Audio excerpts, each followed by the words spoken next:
Friends, welcome to மா TNPSC. நான் உங்கள் உமா. ஸோ இந்த வீடியோ பதில் நம்ம ரொம்ப முக்கியமான ஒரு விஷயத்தை பற்றி தான் பேச போகிறோம். என்ன அப்படின்னா, இப்போ நிறைய பேர் பார்த்தீங்க அப்படின்னா என்கிட்ட கேட்குற ஒரே கேள்வி என்ன அப்படின்னா, படித்தது மறந்து போகுது மேம், அதுக்கு என்ன பண்ணுறது அப்படிங்கிற மாதிரி நிறைய பேர் கேட்குறீங்க. இப்போ காலையில் படித்தா சாயந்தரம் மறந்துடுது, இல்லை சாயந்தரம் படித்தோம் அப்படின்னா அடுத்த நாள் காலையில் எந்திரிக்கும் போது மறந்துடுது. அதை எப்படி மறக்காமல் வச்சுக்கிறது, எப்படி அதை மறந்துருச்சு அப்படின்னா எப்படி அதை ரீகால் பண்ணுறது, எப்படி மறக்காமல் பார்த்துக்கிறது, இந்த மாதிரி நிறைய பேர் கேள்வி கேட்குறீங்க.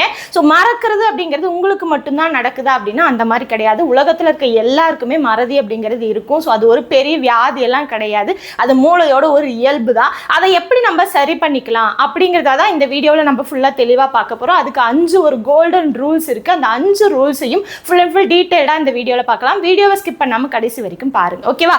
ஸோ 5 கோல்டன் ரூல்ஸ், எப்படி மறதியை நம்ம அதாவது படித்ததை எப்படி மறக்காமல் நம்ம பார்த்துக்கலாம் அப்படிங்கிற விஷயத்தை தான் நம்ம பார்க்க போகிறோம். ஃபர்ஸ்ட் பார்த்தீங்க அப்படின்னா 24 மணி நேரம் மேஜிக் ரிவிஷன். அதாவது ஒரு விஷயத்தை இப்போ நீங்கள் படிக்கிறீங்க அப்படின்னா அதை 24 மணி நேரத்துக்குள்ள, அதாவது ஒரு 24 மணி நேரம் ஒரு நாள் இருக்கு இல்லையா, அந்த கேப்ல மறுபடியும் அதை ரீகால் பண்ணிக்கணும்னு அர்த்தம். நீங்கள் ஒன்ஸ் இப்போ படிச்சுட்டு அதை விட்டுட்டு போகக்கூடாது. அடுத்த ஒரு வாரம் கழிச்சு ரிவிஷன் பண்ணிக்கலாம், இல்லை ஒரு மாதம் கழிச்சு ரிவிஷன் பண்ணிக்கலாம். இந்த மாதிரி எல்லாம் இல்லாமல் ஒரு விஷயத்தை இப்போ நான் படிக்கிறேன் அப்படின்னா அடுத்த 24 மணி நேரத்தில் நான் அந்த விஷயத்தை ரீகால் பண்ணி பார்த்துக்கணும், ஓகேவா? ஸோ அப்போ ரீகால் பண்ணி பார்க்கும்போது என்னோட அந்த ஷார்ட் டேர்ம் மெமரியில் இருந்த அந்த விஷயம் லாங் டேர்ம் மெமரிக்கு போயிடும், ஓகேவா? ஏன்னா மூளை அப்படிங்கிறது நம்ம படிக்கிற விஷயத்த ஒரு 70% மறக்கக்கூடிய விஷயம் தான். அதை நம்ம பெருசாக எடுத்துக்க கூடாது. ஸோ அப்போ இப்போ நான் ஒரு விஷயம் படிக்கிறேன், ஒரு பேஜ் படிக்கிறேன் அப்படின்னாலுமே 24 மணி நேரம் கழிச்சு மறுபடியும் அதை என்ன பண்ணிக்கணும், நான் ஒன்ஸ் ரீகால் விட்டுக்கணும். அதுதான் ஃபர்ஸ்ட் ரூல். செகண்ட் ரூல் பார்த்தீங்க அப்படின்னா புத்தகத்தை மூடி வச்சு ரீகால் பண்ணணும். இப்போ ரீகால் பண்ணுறது அப்படின்னா மறுபடியும் நான் படித்ததையோ இல்லை நான் ஷார்ட் நோட் எடுத்ததையோ மறுபடியும் திருப்பி புரட்டி பார்க்கறது அப்படிங்கிறது ரீகால் கிடையாது. ரீகால் அப்படின்னா புத்தகத்தை மூடி வச்சுன்னு, இப்போ ஒரு பேஜ் படிக்கிறீங்க அப்படின்னாலுமே அந்த பேஜை படிச்சுட்டு புத்தகத்தை மூடி வச்சுட்டு உங்கள் மைண்ட்லேருந்து அதை ரீகால் பண்ணணும். நம்ம இந்த பேஜில் என்ன படித்தோம், அதுலேருந்து என்ன மாதிரிலாம் கேள்விகள் கேட்கலாம். ஃபர்ஸ்ட் நமக்கு அந்த படிச்சது எல்லாமே ஞாபகம் இருக்கா அப்படிங்கிறத மைண்ட்ல இருந்து ரீகால் பண்ணணும், ரிட்ரைவ் பண்ணி எடுக்கணும். அப்பதான் அது இன்னுமே ஆழமா மனசுல பதியும், ஓகேவா? ஸோ என்னதான் புக்கை நீங்க மறுபடியும் பார்த்துக்கிட்டே இருந்தாலுமே நம்ம அதை நம்ம மூளையில இருந்து நம்ம ரிட்ரைவ் பண்ணும்போது தான் நல்லா ஆழமா மனசுல பதியும். இது செகண்ட். தேர்டு பார்த்தீங்க அப்படின்னா சமையலறை அண்ட் கண்ணாடி முறை. அதாவது நார்மலாக இப்போ ஹவுஸ் ஒய்ஃப்லாம் இருக்காங்க அப்படின்னா மேக்ஸிமம் கிச்சனில் தான் இருப்பாங்க இல்லையா? ஸோ அந்த மாதிரி கிச்சனில் இருக்கக்கூடிய இடம், இல்லைனா கண்ணாடியில் நம்ம நின்று ஏதாவது பார்த்துட்டு இருக்கோம், அந்த மாதிரி விஷயங்கள்ல நீங்கள் என்ன பண்ணிக்கணும் அப்படின்னா ரொம்ப முக்கியமான விஷயங்கள், இந்த இயர் வர்றது, மேக்ஸோட ஃபார்முலா, இல்லை ஏதாவது உங்களுக்கு புரியாமல் இருக்குது, ஸோ இந்த மாதிரி விஷயங்கள் என்ன பண்ணணும் அப்படின்னா நீங்கள் எழுதி வச்சுக்கணும். ஒன்று எழுதி வச்சுக்கோங்க, இல்லை பிரிண்ட் அவுட் எடுத்து வச்சுக்கோங்க.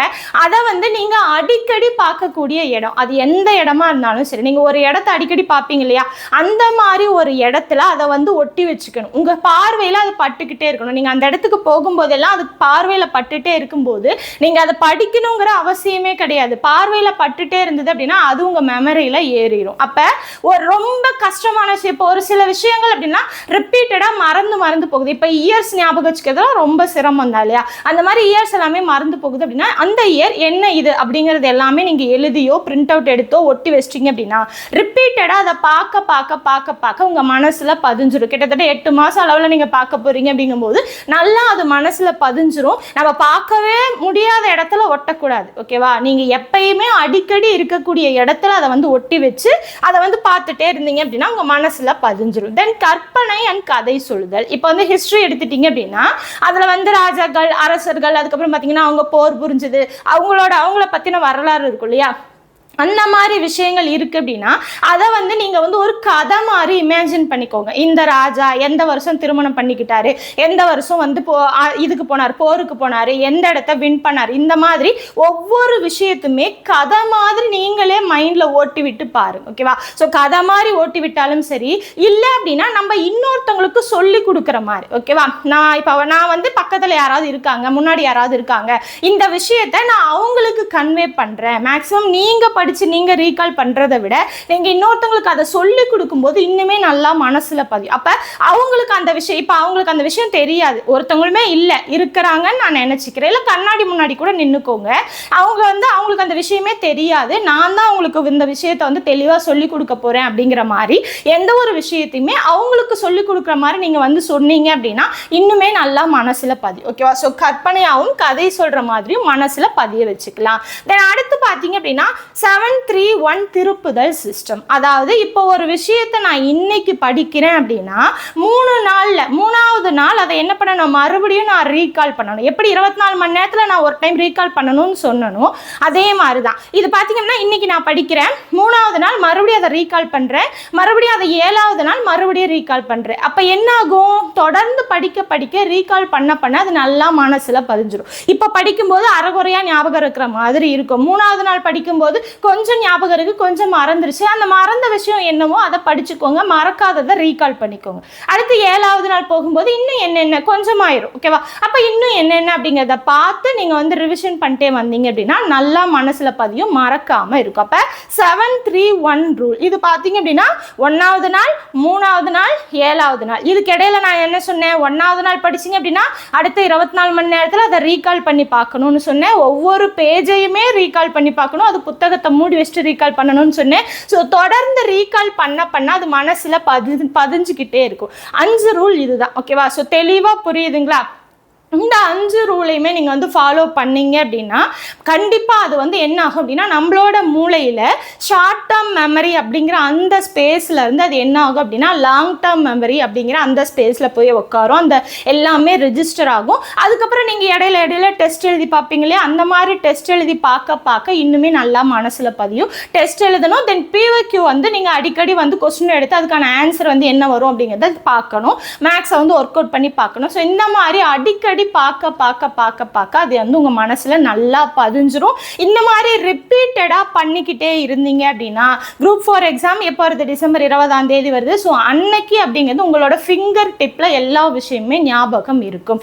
எது மறக்குதோ அந்த மாதிரி விஷயங்களை இந்த மாதிரி நான் சொன்ன மாதிரி எழுதி வச்சுக்கோ. ஒரு சில விஷயங்கள் எல்லாமே ஒன்ஸ் படிச்சிங்க அப்படின்னா அது மறக்கவே மறக்காது, அந்த மாதிரி இருக்கிறது தேவையில்லை. நீங்க மறுபடியும் என்ன பண்ணக்கூடாது, அதை எழுதி ஒட்டி வைக்கிறது இந்த மாதிரி விஷயங்கள் வேணாம். அது ஒன்ஸ் நீங்க அந்த 1, 3, 7 அதை ரீகால் பண்ணி பார்த்துக்கோங்க. இல்லை எனக்கு அடிக்கடி மறக்குது அப்படின்னா அந்த மாதிரி விஷயங்கள் எல்லாத்தையுமே எழுதி வைக்கிறது, அதை பார்த்துட்டு இருக்கிறது, தென் அதை ரீகால் பண்ணுறது, அந்த ஒரு பேஜை புக்கை மூடி ரீகால் பண்ணுறது, மைண்ட்லேருந்து அதை ரிட்ரைவ் பண்ணுறது, இந்த மாதிரி ரிப்பீட்டடாக பண்ணிக்கிட்டே இருங்க. அது நல்லா மனசில் பதிஞ்சிரும், எப்பயும் மறக்காது, எக்ஸாமில் உங்களுக்கு ரொம்ப ரொம்ப யூஸ்ஃபுல்லாக இருக்கும். ஓகேவா? ஸோ மறதி அப்படிங்கிறது ஒரு வியாதி கிடையாது, அது மூளையோட இயல்பு தான். அதை எப்படி நமக்கு தகுந்த மாதிரி அதை எப்படி மாற்றி நம்ம அதை ஞாபகம் வச்சுக்கணும் அப்படிங்கிறது தான் நம்ம யோசிக்கணும். ஓகேவா? ஸோ இந்த 5 கோல்டன் ரூலை ஃபாலோ பண்ணுங்க, கம்பல்சரியாக உங்களுக்கு படித்தது மறக்காது. நான் சொன்ன இந்த 5ஐயுமே நான் சொன்ன மாதிரியே அப்படியே ஃபாலோ பண்ணுங்க, கண்டிப்பாக உங்களுக்கு என்றைக்குமே மறக்காது.